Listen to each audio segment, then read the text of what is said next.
দেখবেন তার সাথে রজব মাসের সম্পর্কটা কি। আল্লাহ নবী রাহমাতুল লিল আলামিন বলে, উম্মত, পরে দুনিয়ার জমিনে উম্মত, এই যে এত সুন্দর পৃথিবীর মাঝে 12টা মাসের মাঝে একটা মাস হলো রজব মাস।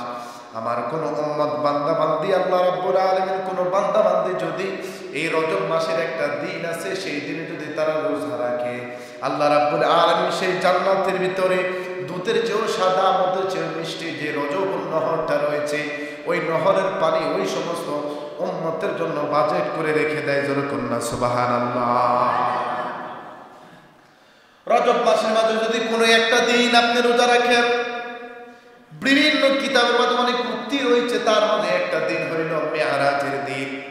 আল্লাহ নবী বলে, এই দিন যদি কোনো উম্মত একটা রোজা রাখে, আল্লাহ রাব্বুল আলামিন রজবুল নহরের পানি পান করাইবে, জান্নাতের ভিতরে তাদেরকে আরাম দান করবে। জোরে কন্যা সুবহানাল্লাহ।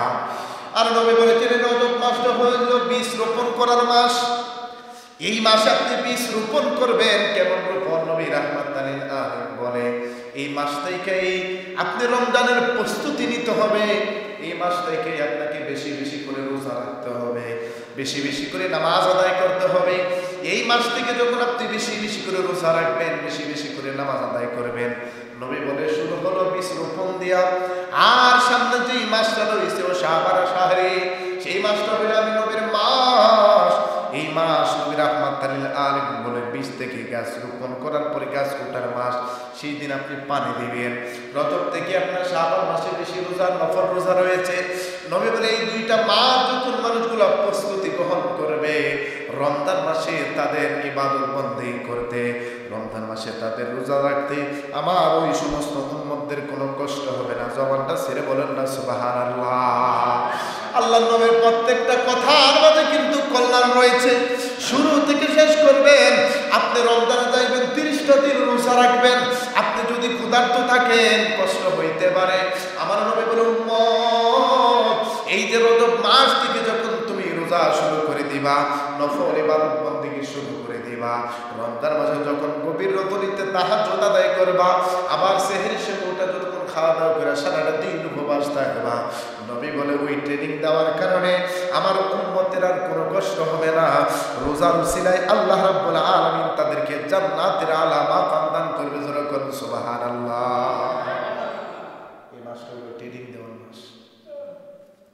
এই মাসে ইবাদত শুরু করার মাস।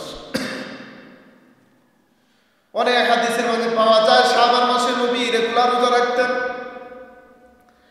আম্মা জাননা জিজ্ঞাসা করি, ইয়া রাসূলুল্লাহ, নবী গো, এই রজব আর শাবান মাসে আপনি এত বেশি কেন রোজা রাখেন? এত বেশি কেন আপনি নামাজ আদায় করেন? এত বেশি কেন আপনি জিকির করেন? এত বেশি কেন আপনি তাসবিহ তাহলিল পড়েন? নবী বলে, ওরে দুনিয়ার উম্মত, এই কারণগুলো একটা কারণেই আমি করি, সামনে হইল রমজান মাস। নবী বলেছেন, রমজান মাস পাইয়া আমার কোন উম্মত যদি তার গুনাহ মাফ করাইতে পারে, তার মতন কমবক্ত দুনিয়ার জমিনে আর কেউ নাই। এই কারণে উম্মতদেরকে শিক্ষা দিয়ে যায়, আমার উম্মতরা যখন শুরু করবে তাদের মাঝে একটা ট্রেনিং বক্ত চলে আসবে। রোজা রাখার কারণে তাদের আর ক্লান্তি আসবে না।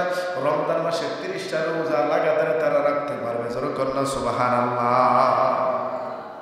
এই মাসে বেশি বেশি করে নফল নামাজ পড়তে হবে, বেশি বেশি করে রোজা রাখতে হবে। এই মাসে একদিন একটা রোজা রাখবেন, নবী বলে, জান্নাতের ভিতরে যেটা দেখেছি রজব নামক যে নহর, যেটা পানিগুলা সেই শরবতগুলা সাদা, দুধের চেয়ে সাদা, মধুর চেয়ে মিষ্টি, ওই জান্নাতি সেই নহরের পানি আল্লাহ রাব্বুল আলামিন আপনাকে দান করবে। জোরে কন্যা সুবহানাল্লাহ। তাহলে বেশি বেশি করে নফল নামাজ পড়ার দরকার আছে নি? রোজা রাখার দরকার আছে নি? সামনে মেরাজের সময় আসতেছে, রোজা রাখতে হবে।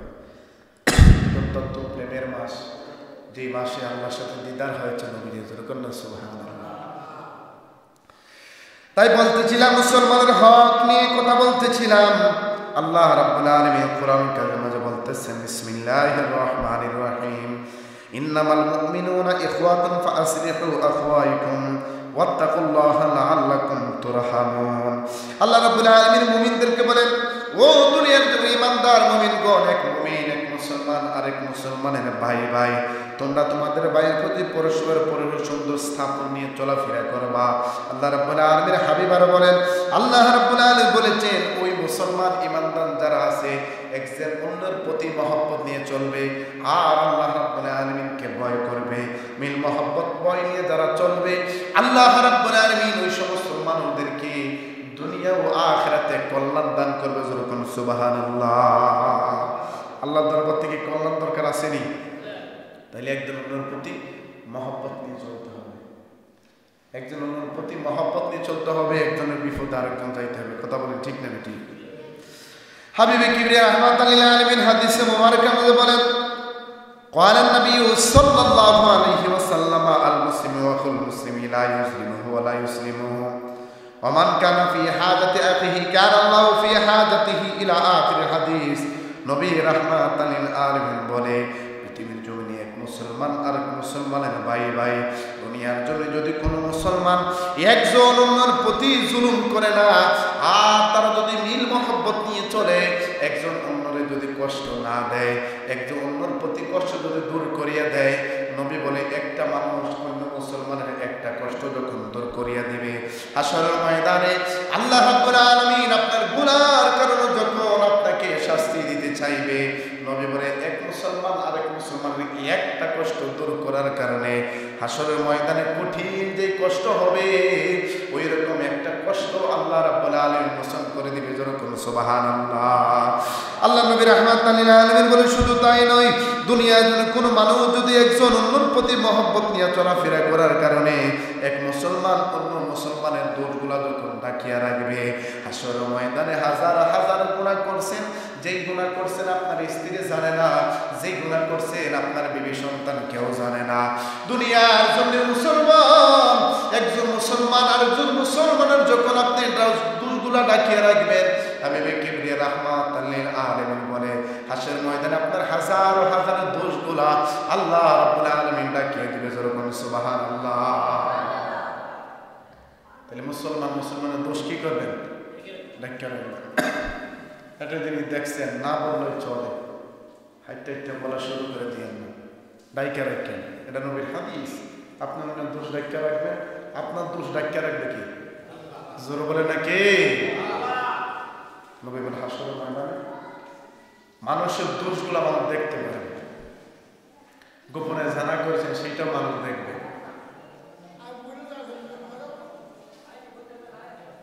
গোপনে জানা করেছেন সেটা মানুষ দেখতে পারবে, গোপনে পাপ করেছেন সেটা মানুষ দেখতে পারবে। আল্লাহ নবী রাহমাতাল লিল আলামিন বলে, দুনিয়ার জন্য যখন আপনি মানুষের দোষগুলো রাখিয়া রাখবেন, আল্লাহ রাব্বুল আলামিন আপনার দোষগুলো রাখিয়া রাখবে। যেরকম না সুবহানাল্লাহ।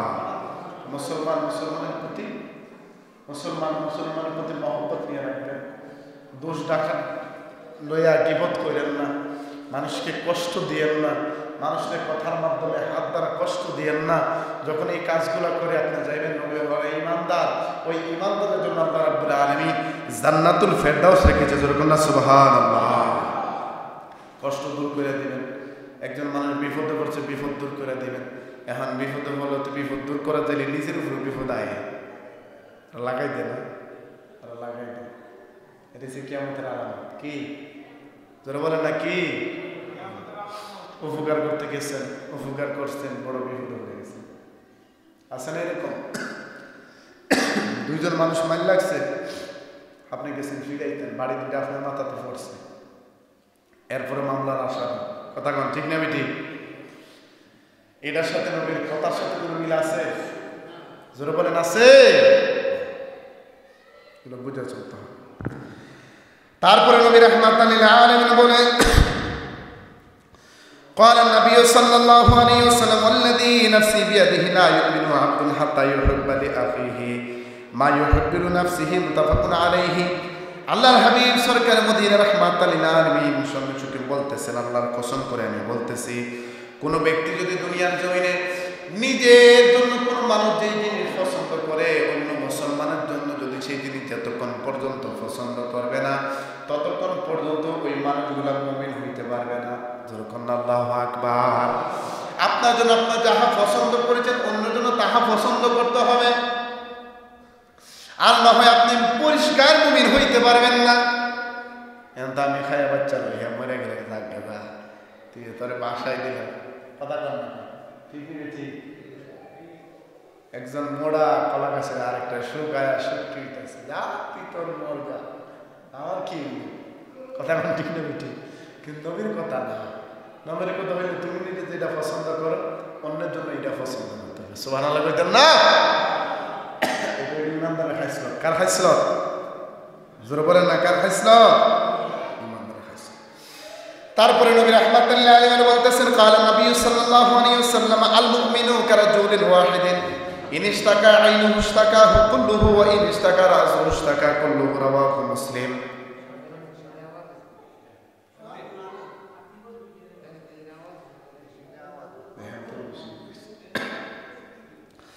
নবী রাহমাতুল্লাহ আলাইহি বলে, দুনিয়ার জমিনে মুসলমান, আল্লাহর নবী রাহমাতুল্লাহ আলাইহি বলে সারা পৃথিবীর মুসলমান সবগুলো একত্র, সারা পৃথিবীর মুসলমান একজন দেহর অধিকারী। নবী রাহমাতুল্লাহ আলাইহি বলে বিশ্বের কোন স্থানে যদি একজন মুসলমানের প্রতি যদি আঘাত আসে, অন্য মুসলমান হাত গুটিয়ে মুখ গুটিয়ে বসা থাকা লাগবে না।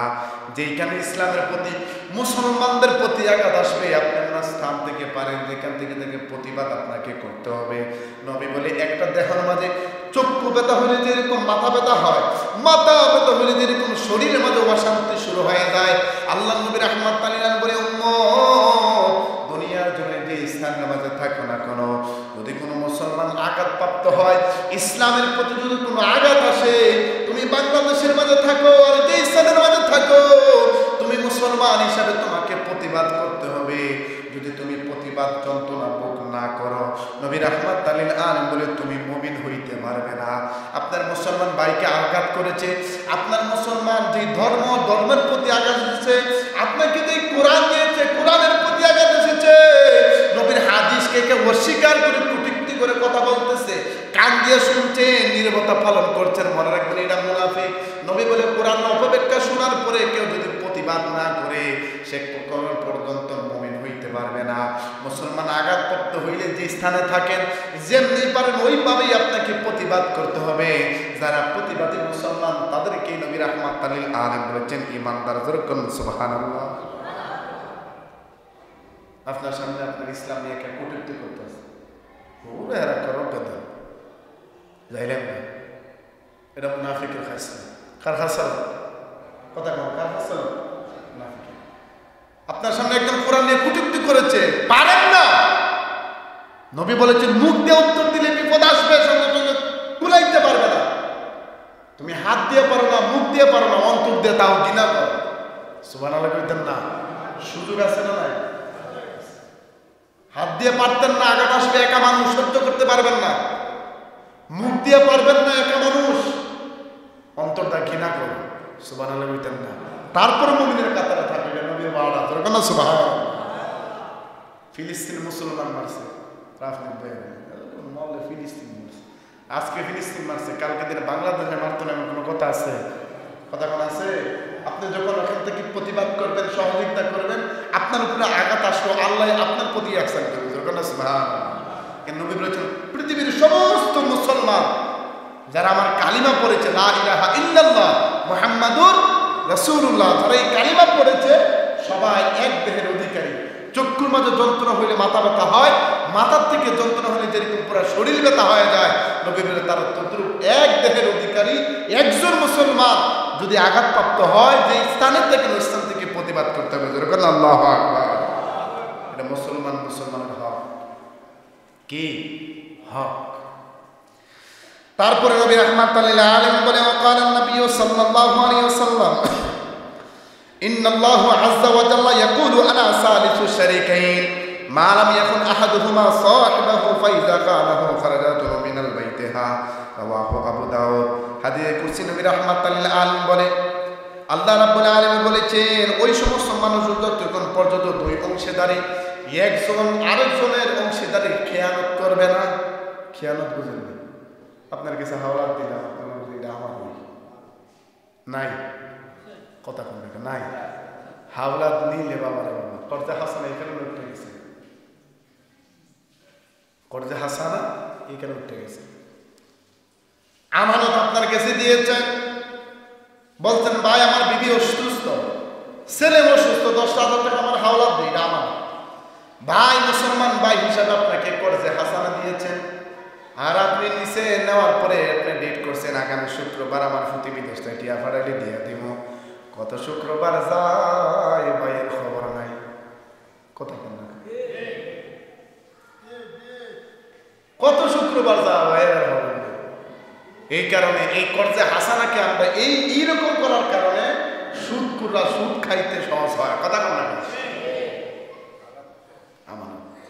এখানে আল্লাহ সরাসরি বলেছেন হাদিসে কুরসি, নবী আপনি তাদেরকে বইলা দেন যতক্ষণ পর্যন্ত এক ভাই এক মুসলমান ভাই আর এক মুসলমান ভাইয়ের আমানত খেয়ানত করবে না ততক্ষণ পর্যন্ত আমি তাদের সাথে আছি।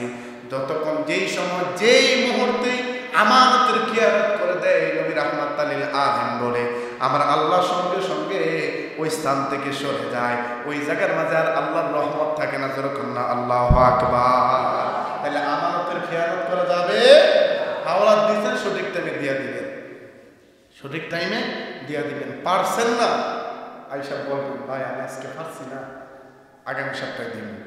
সমস্যা আছে নাই? নিবাদ সময় তো একবারে দুলা বাইরে কেন, আর দেওয়ার সময় আনার সময় আব্বারই কেমন যায়, আছে না এরকম? এখানে নবী বলেছেন আমানতের খেয়ানত করা যাবে না। যারা খেয়ানত করে তাদের সাথে আল্লাহর কোনো সম্পর্ক থাকে না, ওই মানুষদের প্রতি বিভেদ সৃষ্টি হয়, বিভেদ থেকে ঝগড়া হয়, ঝগড়ার থেকে বড় বড় কিছু। কথা বলেন ঠিক না বেটি? আচ্ছা নবীর কথার সাথে সমাজে মিল আছে না না? জোরে বলেন আছে না না? তারপরে নবী রাহমাতুল লিল আলামিন বলতেছেন ক্বালা নবী সাল্লাল্লাহু আলাইহি ওয়াসাল্লাম মানে মান রাদুল মুমিনিনা ওয়া মাকারা বিহি রাওয়াহু তিরমিজি। আল্লাহ নবী রাহমাতুল লিল আলামিন বলে দুনিয়ার জমিনে কোন মুসলমান যদি কে কষ্ট দেয়, কোন মুসলমানকে যদি ও ধোঁকা দেয়, নবী রাহমাতুল লিল বলে কোন মুসলমানের যদি ক্ষতি করে, দুনিয়ায় আখিরাতে যেই মানুষ ক্ষতি করে সে অভিশপ্ত। নাউজুবিল্লাহ বলেন না? আপনি কথা দিয়ে একজন কষ্ট দিয়েছেন, হ্যার কইবার জায়গা আছে, তারপরে সে ধৈর্য ধরছে, কি করছে?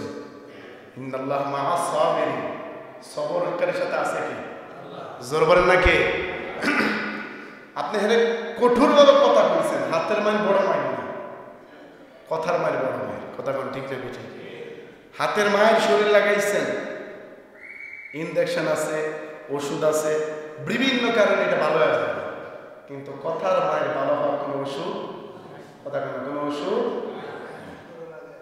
এই হাদিসটা পড়ার পর আমার কাছে একটু খুশি লাগে আর কি, বুঝছেন না? কারণ আল্লাহ নবীর হাদিস যাই হোক মিথ্যা হইতে পারে না। কথা বলে ঠিক না বেশি? কথার মাইল সত্য বলেন না। এই কারণে নবী বলেছেন কথা দিয়ে কাউকে কষ্ট দিয়েছ, হাত দিয়ে কাউকে কষ্ট দিয়েছ, ধোঁকা দিয়ে কাউকে কষ্ট দিয়েছ, তুমি দুনিয়া তো লাঞ্ছিত হইবা, আখিরাত তো লাঞ্ছিত হইবা। আখিরাত লাঞ্ছিতর কথা আপনাকে একটু বলি। দুনিয়ার লাঞ্ছিত আপনি চোখে দেখবেন, আপনাকে একজন গালি দিছে আপনি চুপ দেখবেন, অন্য এক সময় নিজ কানে শুনবে। নবীর হাদিস কখনো মিথ্যা না, অন্য মানুষ তাকে গালি দিচ্ছে। কথা কম ঠিক না বেঠে? আখিরাতে কেমন হবে? নবী বলে যে এই সমস্ত মানুষগুলা কথা দিয়া, হাত দিয়া, ধোঁকা দিয়া মানুষকে ধোঁকা দিয়েছে, কষ্ট দিয়েছে, হাসরের ময়দানে ওই সমস্ত মানুষগুলার তাহাজ্জুদ থাকবে, ওই সমস্ত মানুষগুলার ভালো ভালো আমল থাকবে। আল্লাহ বলবে জান্নাতে যাও, ওই মানুষগুলোর সামনে দাঁড়াইবে, আল্লাহ দোষ ছিল তারপরে দুনিয়াতে আমাকে কষ্ট দিয়েছে, আঙ্গুলটা দেখাই দিবে অমুক, সে আমাকে কষ্ট দিয়েছে। আল্লাহ সেই দিন তার আমল নামা খুলবে, খুললাম দেখবো অমুক জায়গায় তমুক হাজার মানুষের সামনে মানুষকে কষ্ট দিয়েছেন, সে ধৈর্য ধরেছে, আল্লাহর কাছে বিচার দিছে। আল্লাহ কইব তার সেই জিনিসটা দেখো, যেহেতু আমল থাকুক, সেই দিন জান্নাতের গেটের সামনে থেকে কিক মাইরা কেনা জাহান্নামে পাঠাইব, একমাত্র মানুষদেরকে কষ্ট দেওয়ার কারণে। কথা কোন ঠিক কিনা? কেউ একজন গালি দিছে, কষ্ট দিলে ধৈর্য ধরবেন, কি করবেন? যাদেরকে যারা কষ্ট দেয়, কথা বলার স্থান, বিচার দেওয়ার স্থান থাকার পরও বিচার দেওয়া কোনো লাভ হয় না, তাদেরকে মজলুম বলে। কি বলে? জোর বলে না কি বলে? বুঝেননি আপনারা? মজলুম তিন প্রকার মধ্যে এক প্রকার হইল মজলুম দান দোয়া আল্লাহর দরবারে ডাইরেক্ট কবুল হয়। যেরকম সুবহানাল্লাহ, সে যদি ইহুদিও হয়, নাসারা হয়, বেনামাজিও হয়, আপনি বিনা কারণে তার কষ্ট দিতেন, সে মজলুম, সে যদি খালি আঙ্গুলটা একটা ইশারা করে, মন থেকে আহ শব্দটা করে, আল্লাহকে আর কিচ্ছু লাগতো না, এতটুকু যথেষ্ট। আল্লাহু আকবার। মানুষকে কষ্ট দিয়ে নিল, শরীরে সেজ আছে দেখে ঠাস করে এক কথা কয়া লাগবে, আরেক বেটা নীরব বানের দিকে বয়ে রয়েছে, মনে করেন হ্যাঁ বয়ে রয়েছে, তার অন্তর খবর যদি তখন আপনি বুঝতে পারতেন, তখন তাকে আর কুদাম দিয়ে কথা বলতেন না। কথা কোন ঠিক না বাজে? বিচার দেওয়ার মালিক কার কাছে? জোর নাকি? হাদিসটা আমার কাছে একটু খুশি লাগে আর কি। যাই হোক, তারপর নবী রাহমাতুল্লাহ আলাইহি বলেছেন, ওয়াকাল নবী সাল্লাল্লাহু আলাইহি ওয়াসাল্লাম মান খাব্বাবা যাওতাহু রাআতিন ওয়ামলাহু ফালাইসা মিন্না, রাওয়াহুল বুখারী। আল্লাহ নবী রাহমাতুল্লাহ আলাইহি বলে, দুনিয়ার জমি যে সমস্ত ব্যক্তি স্ত্রী বা গোয়াল যে সমস্ত মানুষ হয় না কেন, নবী রাহমাতুল্লাহ আলাইহি বলে, কোন মানুষের হক, স্বামী যদি তার স্ত্রীর হক নষ্ট করে ফেলে, স্ত্রী যদি তার স্বামীর হক নষ্ট করে ফেলে, স্ত্রী যদি স্বামীকে ক্ষমা না করে, স্বামী যদি স্ত্রীকে ক্ষমা না করে, আল্লাহ রাব্বুল আলামিন তাদেরকে ক্ষমা করবে না। হাসর ময়দানে হক নষ্ট করার কারণে আল্লাহ রাব্বুল আলামিন আপনার জন্য জাহান্নাম রেখে দিবে। ধরো কন্যা নাউযুবিল্লাহ। এর মা বোনরা যারা শুনছেন, কখনো অন্য কোনো মানুষের হক নষ্ট করে যাবে না। নবী আরো একটা কথা বলতেন, একজন সাহাবী নবীর দরবারে আসছিলেন, নবী গো, দুনিয়ার কোন ব্যক্তি মানুষদেরকে বেশি মহব্বত করব, কাদের প্রতি বেশি ইহসান করব? আল্লাহ নবী রাহমাতুল্লিল আলামিন সঙ্গে সঙ্গে চোখের পানি ফেলে ফেলে কান্না শুরু করলেন। এরা সাহাবী, দুনিয়ার জমিনে সব মানুষের সব কিছু থাকতে পারে, যে সমস্ত মানুষগুলা দুনিয়ার জমিনে এতিম, তারা দুনিয়ার জমিনে এত এতিম অবস্থা থাকা, তাদের মতন কষ্ট বুঝার কেউ নাই। এ আমার সাহাবীরা, তোমাদেরকে বলে দুনিয়ার জন্য সবচেয়ে বেশি ওই সমস্ত মানুষদেরকে মহব্বত করবা যে সমস্ত মানুষগুলা এতিম। নবী বলে, এতিমের মাথার মাঝে যারা হাত বুলায় দেয়, ওই হাতের নিচে যত চুল থাকে, আল্লাহ রাব্বুল আলামিন বলে তাকে মহব্বতের নিয়ত যদি কেউ মাথায় হাত বুলিয়ে তাকে দিয়ে দেয়, নবী বলে ওই সমস্ত মানুষদের চুল পরিমাণ সওয়াব আল্লাহ রাব্বুল আলামিন তার আমলনামার মাঝে দান করে। যেরকম সুবহানাল্লাহ। এই কারণে এতিমদেরকে মহব্বত করবেন, এতিমদেরকে খাদ্য দান করবেন, এতিমদের প্রতি আপনি ইহসান করবেন। দুনিয়ার যদিও আপনি অন্য পথে চলেন, যাহা কিছু করেন, এতিমের উসিলায় আল্লাহ রাব্বুল আলামিন আপনাকে জান্নাত দান করতে পারে। যেরকম সুবহানাল্লাহ। তাহলে এতিমদেরকে মহব্বত করা দরকার আছে না নাই? জোরবান দরকার আছে না নাই? তারপরে নবী বলে, দুনিয়ার এক শ্রেণীর মানুষ আছে যারা ইসলামের জন্য শহীদ হয়, তাদের কোনো গুনাহ নাই, তাদের সব গুনাহ আল্লাহ মাফ করিয়া দেয়, কিন্তু ঋণ আল্লাহ মাফ করে না। আল্লাহু আকবার বলেন না? আপনি ইসলামের জন্য শহীদ হয়ে গেছেন, কোনো অসুবিধা নাই। আল্লাহ বলে তার ইহকাল পরকালের দুনিয়ার জন্য জিন্দেগিতে যত গুনাহ হয়েছে সব গুনাহ মাফ করিয়ে দেয়, কিন্তু ঋণ আল্লাহ রাব্বুল আলামিন মাফ করে না। এত জঘন্য জিনিস। মরার আগে কাহার কাছে 1 টাকারই কেউ মইলেন না। যদি মরেন, আল্লাহ নিজে বলেছেন হকুন বাদা। এই জমিনের মাঝে কোনো মানুষ যদি আমার হক নষ্ট করে, আল্লাহর হক কি? নামাজ, রোজা, হজ, যাকাত, 5টা জিনিসের মাঝে এইগুলা যদি আপনি না করেন, মরণের 1 সেকেন্ড আগে যদি আপনার হুঁশ থাকে, জ্ঞান থাকে, আর আস্তাগফিরুল্লাহ পরে যদি তওবা করে নেন, নবী বলে বান্দায় যদি 40 বছর, 50 বছর, 60 বছর জিন্দেগি পাইয়া আল্লাহর সাথে নাফরমানি করার কারণে আল্লাহ রাব্বুল আলামিন বেজার ছিল, কিন্তু মরার 1 সেকেন্ড আগে সে যদি তওবা করে নেয়, আল্লাহ তার জীবনের সমস্ত গুনাহ মাফ করে দেয়। যেরকম সুবহানাল্লাহ। কিন্তু আমার নবী বলে, উম্মত, দুনিয়ার কোন মানুষের কাছে 1 টাকার ঋণ রেখে গেছো, 1 দিরহাম ঋণ রেখে গেছো, যতক্ষণ পর্যন্ত ওই বান্দা, ওই বান্দি তোমাকে ক্ষমা না করবে, আল্লাহ বলে আমি সৃষ্টিকর্তা, আমি মানুষকে মায়া কইরা বানাইছি, আমি আল্লাহরও সেই ঋণ মাফ করার অধিকার নাই। যেরকম না আল্লাহু আকবার। চিন্তা করে দেখেন কার কাছে কত টাকা ঋণ আছে। মরার আগে ঋণগুলা দিয়ে যাইয়েন, তারপর আল্লাহ দরবারে যায় বলতে পারবেন, আল্লাহ যা করার করছি, কোনো 1 টাকাও ঋণ করে আসি নাই। হয়তো আল্লাহর দয়া লাগতে পারে, আল্লাহর দয়া ছাড়া কখনো জান্নাতের আশা করা যায় না। কথা কোন ঠিক কিনা? শেষ কথা বলে আমি শেষ করে দিব। নবী রাহমাতুল্লিল আলাইহি বলে, উম্মত, ও দুনিয়ার জমিনে মুসলমান, একজন মুসলমান অন্য মুসলমানের 6টা হক আছে। কয়টা হক? 6টা হক আছে। নবী বলে, উম্মতরা রে, একজন মুসলমান অন্য মুসলমানের প্রতি 6টা হক আছে। এই হকগুলা চোখের সামনে থাইকেও যদি তুমি আদায় না করো, তোমার নামাজ, রোজা, হজ, যাকাত দিয়ে কখনো তুমি মুমিন হইতে পারবে না। তার প্রথম নম্বরে যেই কথা নবী বলেছেন, 1 নম্বর আপনি মুসলমান, অন্য মুসলমান ভাই অসুস্থ, সে নিরহ মানুষ, তার টাকা পয়সা নাই, আল্লাহ আপনাকে টাকা পয়সার মালিক বানাইছে, টাকা পয়সা আপনারও নাই। নবী বলে দেন দুই শ্রেণীর মানুষ আছে, এই দুই শ্রেণীর মানুষ, এক নাম্বার হইল রোগওয়ালা ব্যক্তি। এই রোগওয়ালা ব্যক্তি আপনার পাশের বাড়ির মানুষ, নবী বলে তার প্রতি তুমি ইহসান করিও। মুসলমান হিসাবে এক মুসলমান আরেক মুসলমানের হক, জোরে কন্যা সুবহানাল্লাহ। একজন অসুস্থ আছে, আপনি দেখতে যাইবেন, সে যদি গরিব হয় অসুস্থতার জন্য যাতে ডাক্তারি খরচ করার জন্য কিছু দিবেন, নবী বলেছেন হক কয় নাম্বার গেল, জোরে বলেন না কয় নাম্বার? এক নাম্বার হক এক মুমিন, এক মুসলমান আরেক মুসলমান প্রতি নবী রাহমাতাল লিল আলামিন বলে। দুই নাম্বার, কোন মানুষ যদি মুসলমান দুনিয়ার জমিন থেকে বিদায় হয়ে যায়, সে যদি মারা যায়, তার জানাজার নামাজে উপস্থিত হওয়া, তার দাফন কাফন করা, জোরে কন্যা সুবহানাল্লাহ। কারণ আমরা ফাঁসের বাড়ি বেড়া বেড়া গেছে, এবার আমার আত্মীয় লাগে না, আমার আত্মীয় না, আমি যেতাম কেন আচ্ছা এরকম। কিন্তু আপনি জানেন না, চিনেন না, জানেন না, তারপর তার জানাজা আপনি উপস্থিত হয়েছেন, জানাজার নামাজটা পড়ছেন, আপনারও তো জানাজার নাম জানলে ওই রকম মানুষ সেট করে রাখবে। এই যেইখানে যান মেহমানদারি গেছেন, একজন মানুষ মারা গেছে, সূর্য জোর উপরে জানাজা, নামাজটা উপরে জানাজা ফইরা তারপরে, এটা মুসলমানের হক, জোর করে না সুবহানাল্লাহ। তিন নাম্বার, আল্লাহ নবী রাহমাতাল লিল আলামিন বলে, দুনিয়ার জমিনে কোনো মুসলমান যদি অন্য মুসলমানকে দাওয়াত দেয়, দাওয়াত গ্রহণ করবেন। যদি দাওয়াত দেয়, দাওয়াত গ্রহণ করবেন, সঠিক সময়ে দাওয়াতে যাইবেন। আমরা কিছু কিছু মানুষ দাওয়াত দিল বেজাল, না দিল বেজাল, কথা বলেন ঠিক নেই, দিল বেজাল না দিল বেজাল। তো মুসলমান হিসেবে এক মুসলমান আর মুসলমানকে দাওয়াত দিয়েন, আর যাকে দিবে সে যাতে সুন্দরভাবে কবুল করে নেয়, যেরকম সুবহানাল্লাহ। তারপরে নবী রাহমাতাল লিল আলামিন বলেন, মুসলমানের সাথে দেখা হইলে সালাম দিবে। কি দিবে? ছোটই বড়কে সালাম দিবে, বড় ছোটকে সালাম দিবে। কথা কাম ঠিক নেই, আমরা মুরব্বী মানুষ দাঁড়িয়ে থাকি, আমি সালাম দিতাম, হেরা আমি সালাম দিতাম, হ্যাঁ না মানে বুড়ো হয়ে গেছে, দাঁড়িয়ে কে গেছে, কথা কাম ঠিক নেই।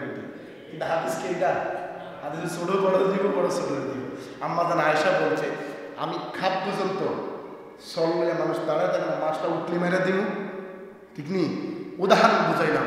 আম্মাদান এইরকম থাকতেন যে নবীকে আগে সালাম দিবেন, সুবহানাল্লাহ বলতেন না। কিন্তু আম্মাদান বলেছেন, আমার জিন্দেগিতে আমি কখনো একদিনও নবীকে আগে সালাম দিতে পারিনি। আরো ধরে বললেন সুবহানাল্লাহ। ছোট্ট ছোট্ট মদিনার বাচ্চারা বলেছেন, মুহাম্মদকে কখনো আমরা একদিনও আগে সালাম দিতে পারি না, ধরে বললেন সুবহানাল্লাহ। নবী যখন মজলিসে আসতেন, দূর থেকে নবী সালাম দিতেন, সুবহানাল্লাহ বলতেন না। আবু বকর একদিন, ইয়া রাসূলুল্লাহ, মনে করি ইচ্ছে একটা দিন আপনাকে আগে সালাম দিবেন, আপনি আসার আগে সালাম মেরে দেন, কোন দিক দিয়ে হয়ে যায় আমরা তো বুঝি না। নবী বলে, হায় রে, এইটাই মুসলমানের কারবার, যে তাকে আগে সালাম দিতে পারে, ধরে বললেন সুবহানাল্লাহ। আপনি মুরব্বী মানুষ, মসজিদে ফাঁসের তো নামাজ পড়ি, ইমাম সাহেব আমার সালাম দিতাম, আমি ইমাম সাহেবকে সালাম দিতাম, কথা আমার পুত্রে আমি সালাম দিতে আরে। কিন্তু নবীর হাদিস এটা, নবীর হাদিস হলো ছোটই বড়কে দিবে, বড় ছোটকে দিবে, যেরকম না সুবহানাল্লাহ। আল্লাহ যেন এই আমল করার তৌফিক দান করে, যেরকম আমিন। তারপরে নবী বলেছেন, হাসি দিলে হাসির জবাব দেওয়া। আপনি হাসি দিতেন, পড়ছেন আলহামদুলিল্লাহ, যেই মানুষটা শুনবে সে বলবে ইয়ারহামুকাল্লাহ।